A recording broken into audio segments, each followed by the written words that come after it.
ওম তৎসৎ। কবির উন্মনিতে আটকে যাওয়ায় শূন্য দেখতে লাগলো, আর দিবারাত্রি গলায় টান থাকছে, শরীর ও মনের জ্ঞান নেই। এই অবস্থায় নির্বাণ পদ লাভ হয়, অর্থাৎ ঊর্ধ্বে মনি আটকে যাওয়ায় কূটস্থ ব্রহ্মে থাকে, আর দিবারাত্রি গলায় টান থাকে জালন্ধর মুদ্রার দ্বারা। তখন নেশায় বুধ হওয়ায় কোনো বিষয়ে আসক্তি থাকে না, তখন নির্বাণ লাভ হয়েছে বুঝতে হয়। সর্বদা যিনি জালন্ধর মুদ্রায় অবস্থান করেন তার নির্বাণ লাভ হয়েছে বুঝতে হয়। ক্রিয়াভ্যাসে শারীরিক এবং আত্মশক্তির বৃদ্ধি পায়। বলহীনের ধর্মজীবন লাভ হয় না এবং সে জগতেও উন্নতি সাধন করতে পারে না। সুতরাং আত্মশক্তির ওপর বিশ্বাস রেখে সাধনা আরম্ভ করতে হবে, তাতেই ভগবানের কৃপা লাভ করা সম্ভবপর হবে। বলহীন ব্যক্তি আত্মস্বরূপ অবগত হতে পারে না। যোগবলই প্রকৃত বল। যাদের দেহ দুর্বল, মন দুর্বল, আত্মশক্তি দুর্বল, ফিজিক্যাল, মেন্টাল, স্পিরিচুয়াল, আধিভৌতিক, আধিদৈবিক, আধ্যাত্মিক দুর্বলতা রয়েছে, তারা নিজেরাও কষ্ট পায়, অন্যেরও স্বস্তির বিঘ্ন ঘটায়। শরীর, মন এবং মস্তিষ্কে সবল হতে হবে। দুর্বল ব্যক্তি আত্মলাভ করতে পারে না।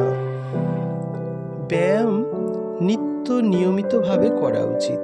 শাস্ত্রে আছে, শরীর মাদ্যং খলু ধর্ম সাধনম। শরীরই ধর্মলাভের প্রথম উপায়। ধর্ম লাভ করবার জন্য প্রথমত শরীরকে খুব পটু করতে হবে। সুস্থ শরীরেই সুস্থ সবল মন বাস করতে পারে। শরীর ভালো না হলে অত কঠোরতা, অত সাধন ভজন করবে কেমন করে?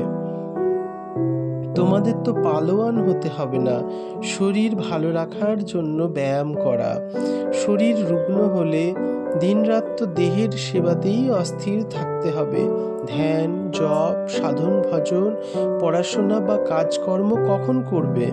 স্বামীজি বলতেন, পিনপিনে মিনমিনে সাতচরে কথা বলে না, তাদের কি বাবু কখনো ধর্ম হয়? তাছাড়া শরীর বেশ পটু না হলে উচ্চ আধ্যাত্মিক অনুভূতি বেগ ধারণ করতে পারে না। স্বামী শিবানন্দ বলেছে। কৃশতায় কি যায় আসে?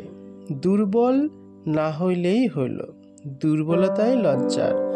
কৃশতার লজ্জা কি? দুর্বলতায় পাপ, দুর্বলতায় অপরাধ, দুর্বলতায় মৃত্যু। দুর্বলতা দূর করো, প্রাণপণ যত্নে নিজেকে গড়িয়া তোলো। কৃশতা গেল কি না গেল তাহাতে কি আসে যায়?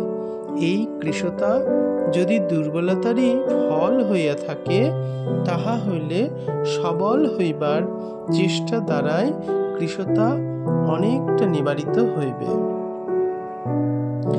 বলহীন কখনো কোনো বড় কাজ করতে পারে না। বলহীনের জীবন ধারণ এবং প্রাণ পরিত্যাগ উভয়ই ব্যর্থ হয়। তার জীবনে জগতের মঙ্গল বাড়ে না, মৃত্যুতেও মঙ্গল বাড়ে না। তাই প্রত্যেক সাধককে বলহীনতার অপবাদ থেকে মুক্ত হতে হবে।